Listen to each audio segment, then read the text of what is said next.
Very good morning to everybody. A very good morning especially to our Honourable Executive Director, Professor Philip Moore, Deputy Executive Directors, Professor Ding Jik Lee, and Associate Professor Dang Bo Lin. Keynote speaker, Professor David Fernig, fellow scholars, ladies and gentlemen, a warm welcome to the 4th NGS Student Symposium 2012. I am Andrew. And I'm Priscilla, and we will be your MC for today. This year, the NGS Scholars Alliance have put forth a very unique theme for this symposium, injected with a tinge of Singaporean humour. Really? Yeah, it is. It is LOR. LOR, L-O-R, is what we call life, opportunity and research. Although science and engineering have always been inspired by nature one way or another, it requires a creative human mind and immense determination to expound its truth. These efforts are greatly rewarding. Not only are we equipped with transferable skills for career development, the fruits of research will ultimately translate to revolutionary knowledge and viable technology for the ultimate benefit of mankind. We believe that the series of talks we have arranged for you today will greatly inspire you, even if knowledge shared extends beyond the boundaries of your own discipline. To spice things up, we were also going to poll you guys to vote for the best presenter and poster at the end of the symposium, and the winners will walk home with their very own Kindle. Now let us kickstart this event by inviting our ED, Professor Philip Moore, to give his welcome speech. Professor Moore, please.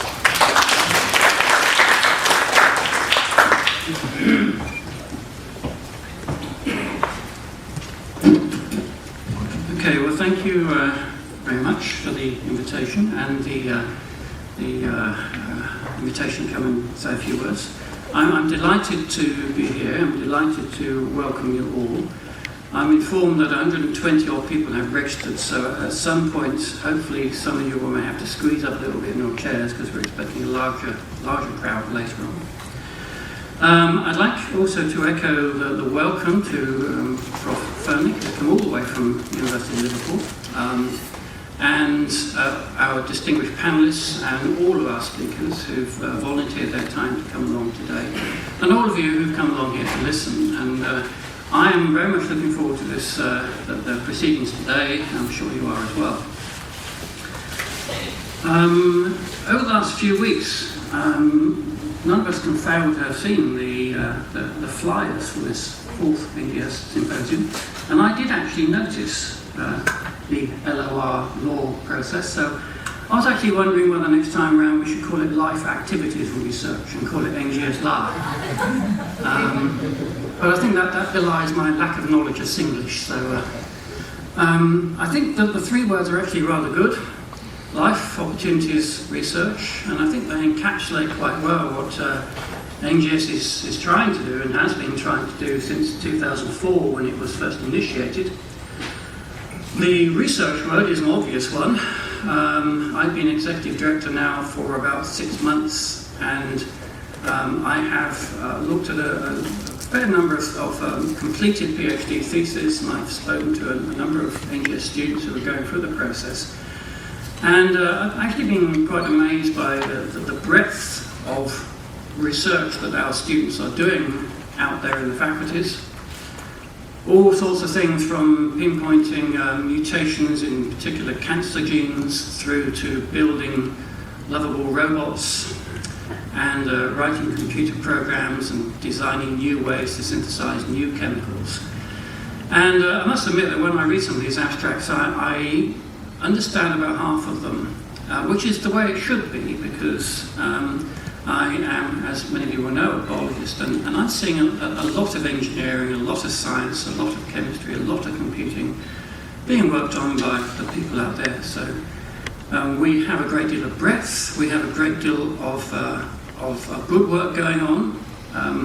People will frequently send me copies of the papers that they're publishing, and we're publishing in some very good journals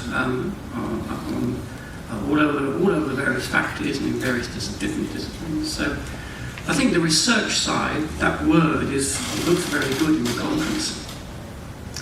The opportunities word is also very good. You have a great opportunity, those of you who are the students, to work here with some very good researchers, very good supervisors, and a wide variety of different topics. Many years ago when I first got my BSc, and I prided myself on doing well in BSc, and I thought the next step was an obvious one, get a scholarship and go on to do a PhD. Unfortunately, it didn't quite turn out that way, because that year there was a sort of an economic disaster in the UK, and all the scholarships were, well, a lot of the scholarships were cancelled, including mine. So I actually had to wait for a year before I could commence my PhD studies, and it was one of the most frustrating years I had. I was very keen to get on and start doing some research work. And it was actually a year where I spent nearly all that time packing biscuits in the biscuit factory. And believe me, packing biscuits is not a good job, and you're much better off here doing a PhD. So I hope that you appreciate the opportunity which NGS has provided with you, or to you, and I hope that you will continue to do well. And the first one is the word life. Now with life, I somehow suspect you may think that I should tell you that you should devote your whole life to your studies. You should spend all the time in the laboratory or in the workshop doing your research. And I'm not actually going to tell you that. I'm actually going to say to you that please devote your time, attention and effort. Please have your interests centred upon the research which you're doing, but please don't also forget that you should actually have a life as well. So do some other things apart from your research and have a wide and varied and mixed life. And that's the recipe, I think, for a happy, contented researcher in the future. So I would also like to not only welcome the speakers, but I'd like to take the opportunity to point out that I'm something of a fraud here today, because I've done almost, or the NGS management has done virtually nothing in terms of organising this symposium. The whole day has been organised by Jonathan, Priscilla and Veronica and all the other members of the committee. And I know that they've been working hard and toiling away to make today a success, which I'm sure it will be. The only thing which I've done in the whole process is to actually write the checks, which is what I've done very gratefully without any problem whatsoever. So I'd like to welcome you all to the conference. I'm sure we're going to have a very interesting, enjoyable day ahead. And thank you very much.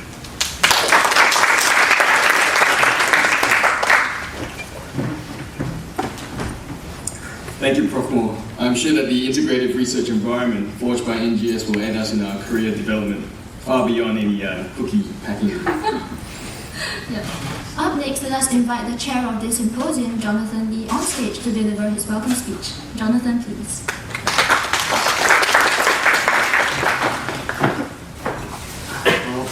Thanks very much. First of all, I'd like to say thank you very much for coming at this rather early hour. I'm a scientist, we tend to work. Well, anything before 10 o'clock is quite obscene. So really a very heartfelt thank you for coming. This year, actually, what we wanted, when we were trying to think of a theme for the symposium this year, we thought of doing something different. NGS in itself is a rather unique place because we are a school and not quite a faculty, and we straddle so many different disciplines. So we thought, hey, let's take that as inspiration, let's do something different this year. Instead of the usual symposium where we just present article after article after article and you get lost in facts. We thought we'd try doing something that will help all of us understand each other better and also show us that there is something to look forward to at the end of the PhD. So without further ado, let's get this show on the road. It's fallen to me actually, I kind of volunteered to introduce our keynote speaker, Professor G Fernig. From the University of Liverpool, is actually a Northwest Cancer Research Fund Professor of Biological Chemistry. Now, I could go on and tell you about his CV, but since it's actually got a content page, we might be here until lunchtime. So, a few other things about Dave that you may not know. First of all, he's a Liverpool fan. Yes, we all have our flaws, but, well, we're all human. More importantly, Dave is a biochemist by training, but as a result of his work, he's now involved in everything from chemometrics, which is computational analysis, to chemistry, to physics. He can tell you about lasers. When you strap him into a reverse bungee at Clark Key, he'll tell you about the acceleration and how the acceleration of the bungee you're going to experience is not really that bad compared to the big swing next to it. And in his free time, he likes to ponder on the link between the word LOR in Singlish and the use of the word LOR in this Liverpool dialect Scouse. So, enough of me. Without further ado, I'd like to welcome, please join me in welcoming Prof. G Fernig to be presented.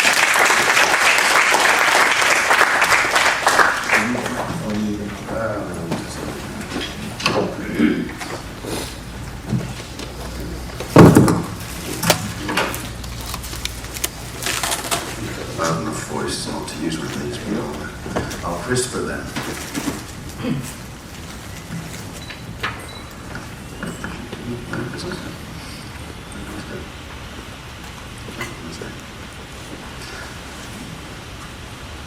Okay, so thank you very much for the invitation. And so some months ago, John sent me an email. John spent 3 months in my lab actually in the summer of 2010 to learn some new techniques we developed. This had nothing to do, well, we didn't realise it before he came, that beer was quite cheap in Liverpool, but we also realised that the timetable coincided with the World Cup. Anyway, so I sort of stupidly said yes, and then I asked him what do we talk about in research, and I was okay. And then about a month ago, I started to think about both this talk and one I gave a week ago at the M3 Materials Conference in Marvelous. And I thought, what on earth am I going to talk about? And so, in the best traditions, I toddled down the corridor to Raphael Levy's office, who's a colleague of mine, and I said, this is crazy. He said, yes, no one should make me give his talk. So, I wrote an abstract, which you may or may not have read, and I decided then in the end that, in the best tradition, I go to a lot of boarding conferences, and so you give a title about now for May, and when you roll up in May, you talk about something completely different. So I'm going to deviate a little bit from the abstract, and I don't make any apologies for that. So, a little bit of information. I have a blog here, and if you go there, you'll find a guide for how to do a PhD. And to echo words that have already been said, in that guide, one of the pieces of advice is, by all means, you have to work hard, but also make sure you play. So, what I'm going to do then today is I'm going to just tell you a little bit about my own flavour of interdisciplinary research, not tell you how I got there, that would take far too long, but really just to give you a feel for, to solve a problem in biology. I'm involved with all sorts of people. And then I'm really going to ask some questions, which is why. And I think for that we have to think a little bit about why we do research. I'm really actually going to venture into areas about which I know absolutely nothing, in human culture and human evolution. And then I'm going to sort of finish up with some of the challenges and probably, in fact, the reasons why we're actually talking about interdisciplinary research today. And that'll be how I go. So, if we think of scientists, engineers, and humanities and arts, okay, there's going to be a few votes, and we're in Australia now. So if you don't vote, it's $10 into an envelope, and I'm taking that home. So you can abstain. Spoil your ballot.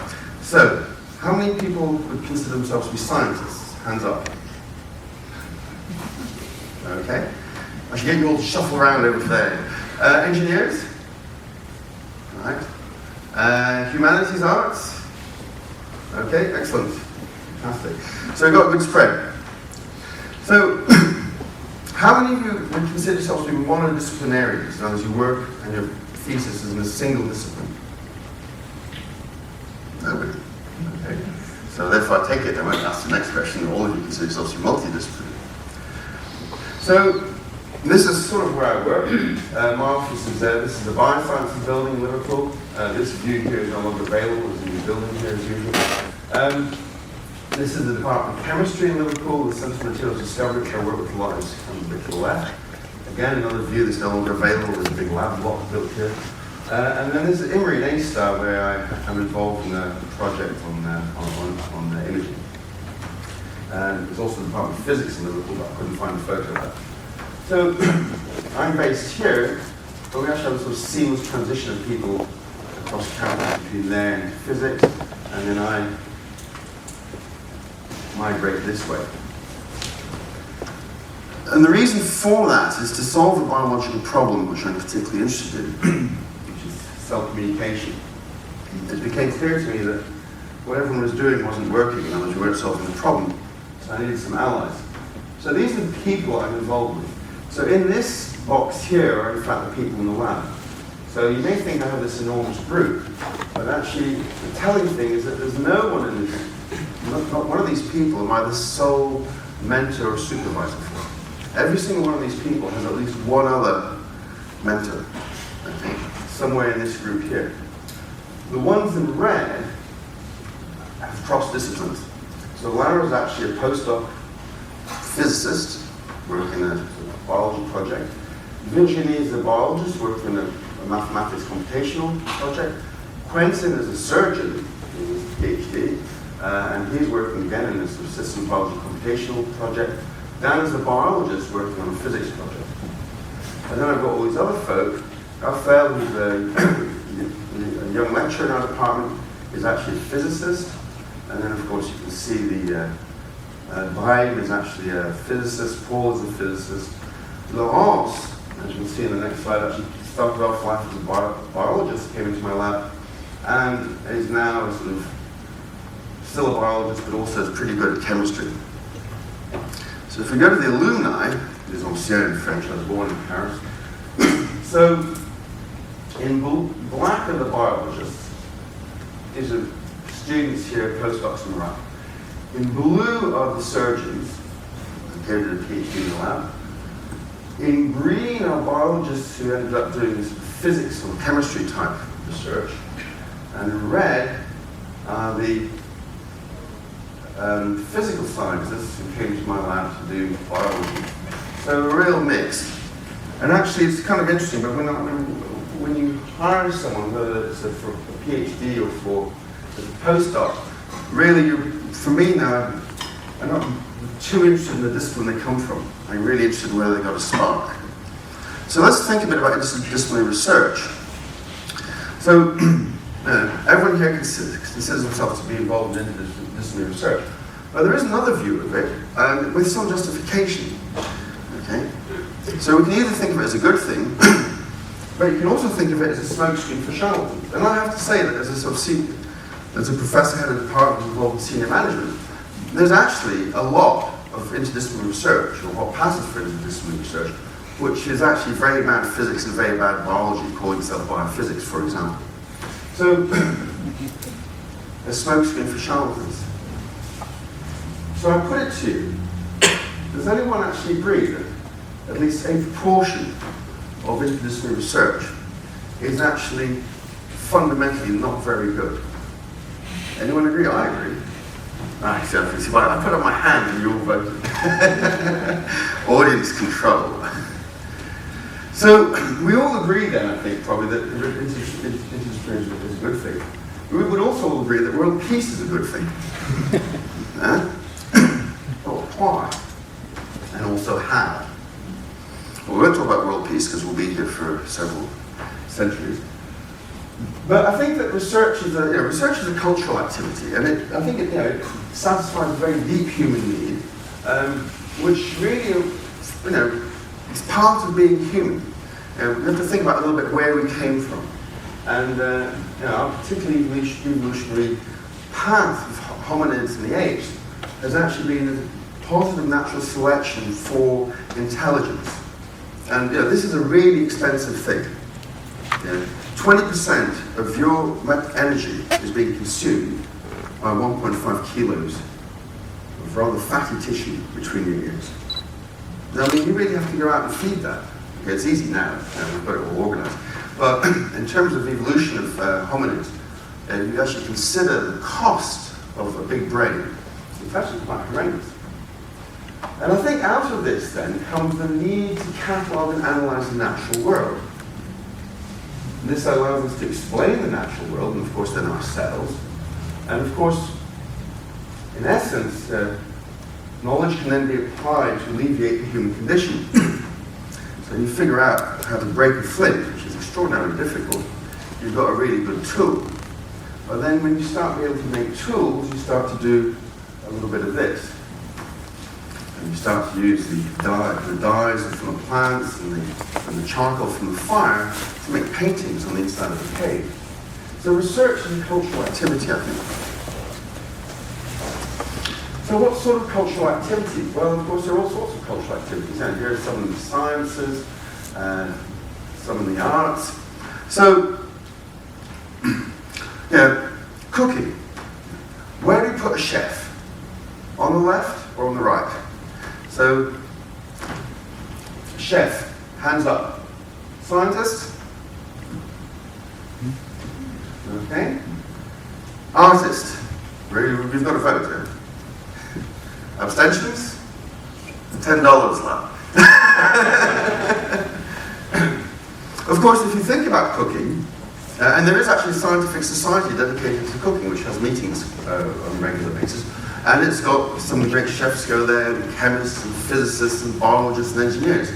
I think it was founded by Claude Nicolau, who had a wonderful paper in Nature when I was a PhD student in the early 80s about the chemistry and physics of making a sauce bechamel and the importance of the clay pot, the copper pot and everything.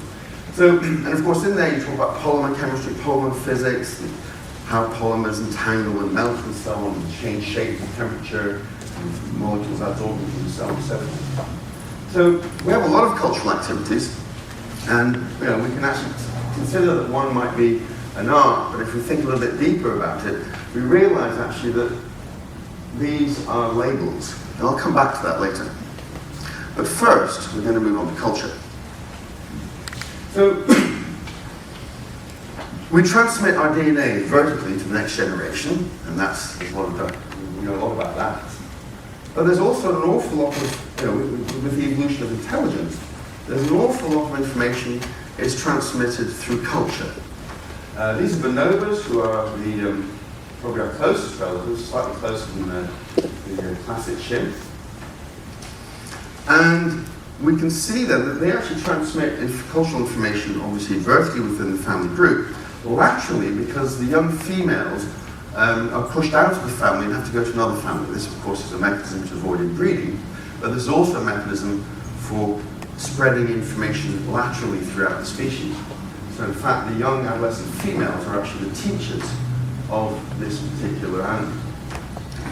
And of course, they communicate and they maintain social cohesion, and this allows them then to solve problems together. How do they do this? Very simply through grooming and sex. They have a vocabulary of about 147 words, which is rather limited. And so grooming, which takes up a lot of time, is how they maintain their social structure. And you need a social structure to have culture. Now, the problem about grooming is quite simple. It's fun, because we all agree there's nothing like a nice, someone's going to give you a nice massage in the back, but it's limiting. The number of relationships you can service is actually rather restricted. So, at some point in the evolution of hominids, speech took off, and this is a much faster way. You can actually service many more relationships. Okay, and this is a very key point. And one actually gets the same return. Okay, so grooming is pleasurable for a particular physiological reason, and speech provides the same return. Does anyone know what is the return physiologically that one gets from speech? You're smiling. What is it? Yeah, it's a smile. Okay? Here's my daughter, who's now almost 10, and she's rather small. When you receive a smile, you get a hit of endorphins. Okay? Smaller one than from grooming, but sufficient to maintain a social relationship. So this is really absolutely key. So we have tens of thousands, hundreds of thousands of words. Speech allows a far wider social network, which operates at different levels of social grouping. So Robin Dunbar, who was a colleague of mine, so I work in the Institute of Integrated Biology, which is could also be called the school, I suppose, and sort of relates to how universities are organized. But we actually cover all of biology, from extracrystallography all the way through to sort of large ecosystems and so on. So we had a group who were evolutionary psychologists, and Robin, in analyzing human interaction, come up with this number which now carries his name, which states that there's an inner core, okay, one could call it family, which under extreme pressure, and you see this in the military and also in groups who are under a lot of environmental stress, will reach 150. When it's at 150 or thereabouts, the individuals spend 40% of their time servicing the relationships in that group. That also means they have less time for servicing relationships beyond that group. This group has no formal rules. It has rules, but nothing written down before. We then have, of course, larger, looser groupings. Okay? Yourselves here in NGS, this is one grouping. You have one in your department, and so on. Your country is another one. Your social networks are others. Okay? The larger, looser groupings have formal rules. And this relates all down to communication and language. Why we can actually work together in a close unit and in a much wider unit. And so this is key, actually. The stage is set. A common language, and the ability as a species to work together in very, very large numbers. I mean, I don't know, you get operations that need thousands, tens of thousands of people to work together. I'm sure that one could analyze certain activities and say maybe 1 billion people contributed to something. So the question then is, why are we so preoccupied with interdisciplinary research?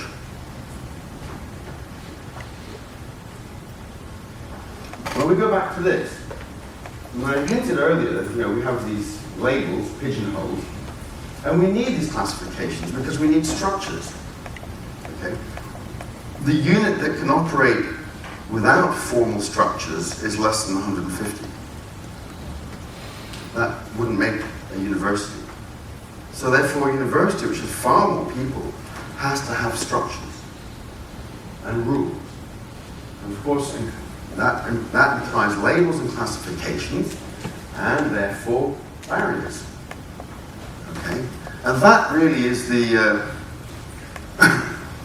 the problem. So therefore, we have communication contradictions, jargon. So John mentions Singlish and Scouse, and the fact that in both dialects of English, people say "la," and I've always wondered whether there's a relationship between those and others, whether it's they're linked or they are a case of convergent evolution, and I guess we'll never know.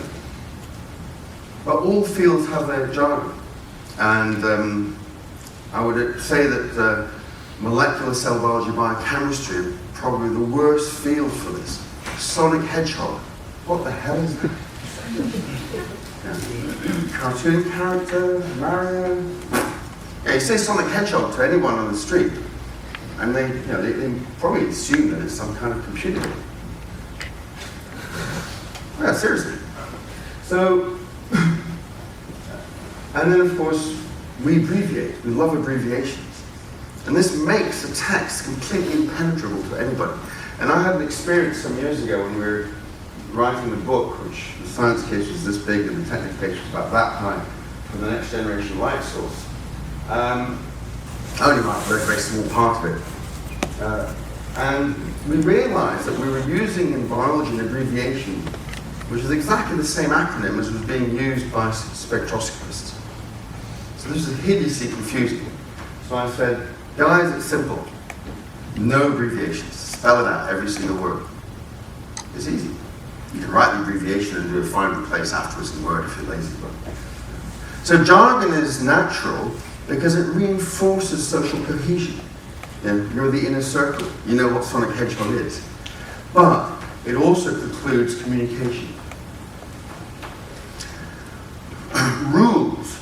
So, you're at school and you have to make decisions about A-levels. It's desperate. And there are certain combinations you basically can't take. But if you look at the logic of that, there is no logic. It's simply because it's convenient and there is a preconception in society and education that you should go down a science track or a humanities track, but you certainly can't do chemistry, physics, geography, and fine art. There's a timetable clash, so you can't do it. But again, there is no real reason why you shouldn't. Okay? Parents, my God, I'm a parent. Terrible people. So, what happened? So you're making that decision, of course, you discuss it at home. And they have a preconceived view of what would be a good career. Of course, they're looking for their genes to do well in life. Right? This is what drives parenthood. I mean, you are their genes. And that's handled really carefully. You see anyone with their first child, when they're handling into kid gloves. By the time they have two, they're so busy, they forget. So the second one, of course, is a lot more free than the first one. And also falls off the sofa and all that. Human beings are designed to withstand that and falling downstairs. They're small.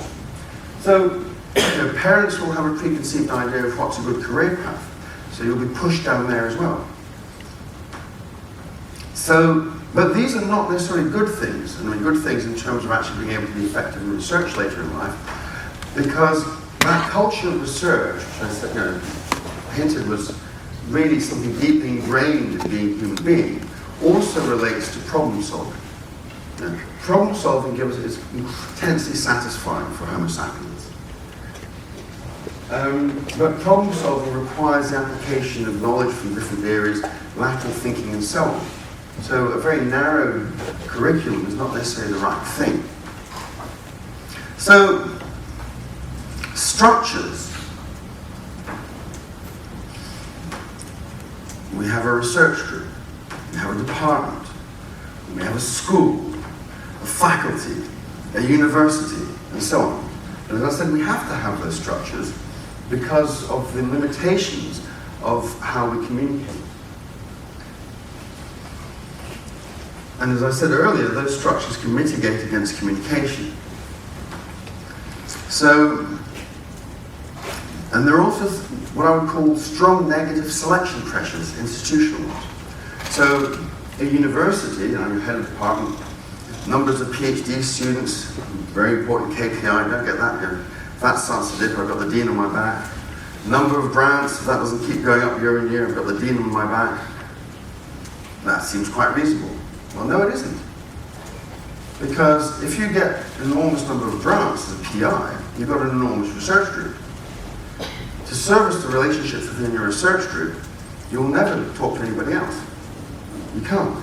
That's why I've deliberately taken the road of not having anybody who is in my research group who is, in inverted commas, entirely mine. Because that forces me to go and talk to other people. So what's deemed as being very successful from a managerial point of view in a university actually pushes people into silos and prevents communication.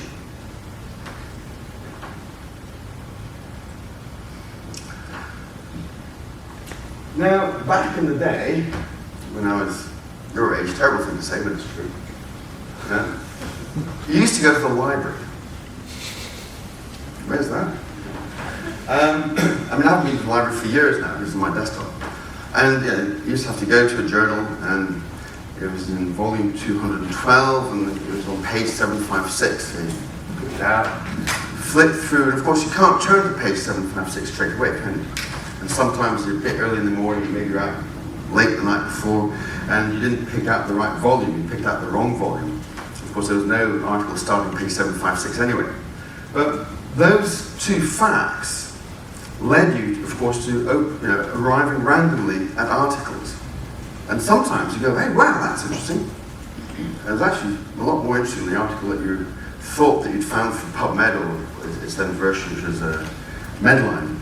It's a lot more interesting than the article which you had actually identified through directed information gathering. So there's directed information gathering and browsing. And this is a real problem nowadays, because we don't browse journals anymore very much. Yeah? And I would actually say that it's a very good habit to select a few journals and actually read the table of contents. Yeah? As a way of just, maybe there's actually something that you really need to solve your problem. And you'll never find it by directed information gathering. Well, you may sometimes, but usually it'll be found laterally by browsing. And this, of course, means the central role of meeting places. This today is a meeting place, okay, which collects a random assortment of people, in a sense, from across the university who will talk with each other. So on Friday night, I asked John if he would come out for a beer, and he said yes extremely quickly. And so he came out, and so we were talking about this with his colleague, and we talk about key metrics. His colleague, of course, had all the skills that he needed because he's doing a PhD in computational biology. I'm not sure that John had realised that yet, had you? That your colleague could do PCA. You didn't realise that. But the minute he said computational biology, I knew that he could do principal component analysis. Well, that's the role of a professor. We don't know very much, but we know we're good at marrying people. So meeting places are really, really important. And I just wanted to show you, finish up, with how meeting places create massive step change. So Stan Cohen was at Stanford, Herb Boy at UCSF. These are just a few miles apart. Okay. They invented DNA cloning, Nobel Prize, modern biotech industry, big money. Genentech, one of the early companies in this area, was taken over by Hoffmann La Roche 30 years roughly after it was founded. So from a value of 0, 30 years later, it was worth almost 47 billion US dollars. That's innovation. Okay. So what did they do? Did they sort of send themselves emails? Because there was email in those days, just about. And then arrange a meeting? No. They met at a meeting in Honolulu. In fact, they met in Korean Delhi. One of them was having a pastrami, the other one some sort of sandwich. And they were at the same table because they were wearing their badges. And they said, hey, you're at this meeting, yeah. What do you do? Oh, I do this. Napkin. One had plasmids, the other one had restriction enzymes. Pen, napkin, DNA cloning. Nobel Prize, $1 trillion industry. Okay? So it's very important to meet. And this is a proverbial thing about a university, you never meet anybody. We're managing Liverpool to begin to get over these barriers by hiring people who we identify as being willing to walk around the campus as well as do their work. But by and large, you usually meet your colleagues from another building when you go to a meeting somewhere else, which is crazy, but that's how it is. So I was being my usual sort of iconoclastic self at the beginning when I was saying that interdisciplinary research is the smokescreen for charlatans. But I would actually argue that there's only research. And that research which really is innovative, which is really going to be innovating, must be at some level multidisciplinary. So we don't really need this word. But we need this word because we have structures, and those structures are based on the fundamental human conditions. Nothing can do that. And this is really, we do this because we have this need to solve problems. There's something about, we have to solve problems. It's one of the most pleasurable activities that we can engage in. Again, that just something that arises naturally from our evolution. And this is the only route to innovation. And there's a simple recipe. One is disciplinary excellence, and this is actually the caveat I would have. So I would say there are two sorts of interdisciplinary research. And if you know any 3 and 5-year-olds, you'll know exactly what I mean. Maybe some younger brothers and sisters or nephews and nieces. The 3-year-old paints, and it's all kind of brown. Yeah? The 5-year-old paints, and the sky is blue, the sun is yellow, you smile on it. Yeah. The grass is green. There's a differentiation of the primary colours, and this just reflects human development, hand coordination, and so forth. So I would argue that very good interdisciplinary research is based fundamentally on disciplinary excellence. So the physics is really good. So the physicist is actually a top-notch physicist. The computer scientist is a top-notch computer scientist. The biochemist is a top-notch biochemist. They all have a great standing in their own field, but they have the time and curiosity to link together, to do something on the bridge. And you need a watering hole. Okay? The watering hole is very, very, very important. And the classic examples, which I mentioned in the abstract, are the common room in the laboratory of molecular biology. So the University of Cambridge claims all of those Nobels, but in fact the LMB is not the University of Cambridge, it's an independent unit funded by the Medical Research Council. It is incredibly effective in innovation. In terms of Nobel Prizes per dollar, or trillions of dollars of economic activity per dollar invested, it is logs and logs and logs more effective than anywhere else on the planet. Okay? Why? Well, when it was founded, the rule was chemist here, physicist, a biologist, a chemist, a physicist, a biologist. You were only allowed to have, I think, 5 people working for you. If you got a grant, you had 5 people, and you got a 6th person, the MRC would take away one of your people. Okay? So Max Perutz, and all those folk, Fred Sanger, that's their group size. So therefore they talk to each other in the common room, which is legendary, and in the pub around the corner, which is also legendary. So everywhere which really works has a sort of formal meeting place, if not like a common room, and I'm a big believer in common tea rooms, no ranks in the tea room, and the pub around the corner. These things are intensely important. Where you may talk about anything, research, sports, politics, it doesn't matter, but you talk about anything, and it's through talking that you get there. So I think that's probably more than enough for me, and thank you.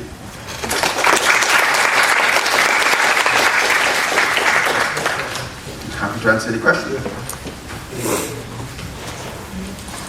Everyone has to ask a question, well, it's $10 ago.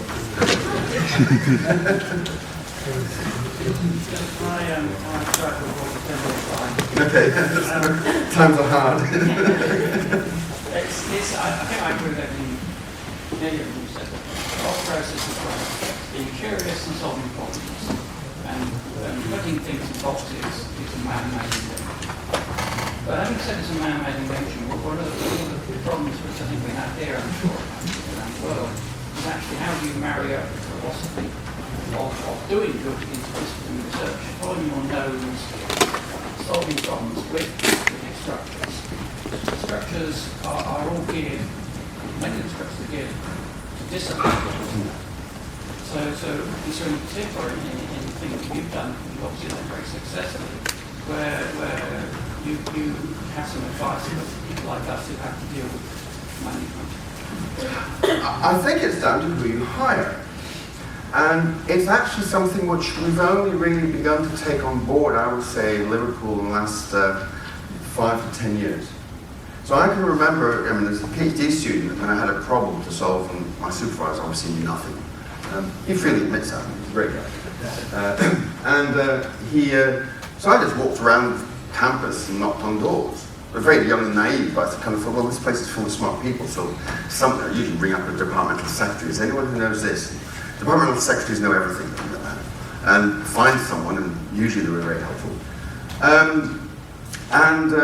Later on in life, when I had a tenured position, I realized that there are 2 reactions when you walked into someone's office. Okay. Reaction 1, you sit down and talk with someone about something, some sort of idea, and their response is, well, we're more interested in. Note the royal we. Now, actually, what I can say about that person managerially is that their research is actually fundamentally rather incremental, even though they may be publishing great papers, because you can get great papers in great, so-called great journals, which are nonetheless very incremental. And actually, 20 years down the line, they will have almost no research group. And then you get the other sort of person, David Schifrin, who's the now emeritus Bruner Professor of Physical Chemistry, who's part of that amazing Argentinian diaspora. He left Argentina 24 hours before the disappearance squad came and knocked his door down. Phenomenal guy. I went into his office once to ask him a question about something. First time I met him. So he got out a piece of paper and scribbled lots of equations on it and said, no, it's not that. He couldn't solve it. He didn't know why I had this problem, but the particular problem with this instrument. And then he said, well, how about this? And he went up to his office and pulled out one of his papers, which I was expecting some really arcane electrochemistry, and I had trouble remembering my nerds. It wasn't, it was microbiology. It was a microbiology paper. And what it showed was that it was impossible, because at the time people were arguing about this, for bacteria to sense a concentration gradient, because it's too small. The difference in concentration at one end from the front to the back is far too small. And of course, he proposed a different mechanism, which I don't know if people remember that he's the originator of this, whereby in fact what happens is that the concentration gradient is sensed by the rate of tumbling, the amount of tumbling and swimming we do. Okay, so that was the second reaction. So David Schifrin, of course, my entire bio, he's one of the fathers of modern nanotechnology. And my prior brown nanotechnology, to pigeonhole it, is entirely due to the fact that he's an engaging person.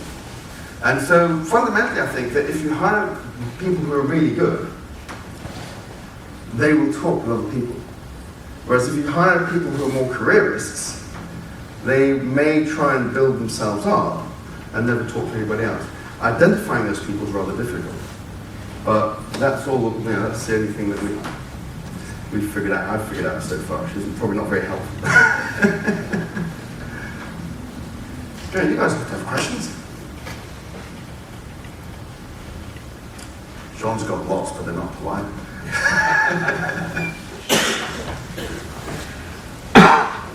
Okay. I'm going to make a lot of money today. I'll be at the door before tea break.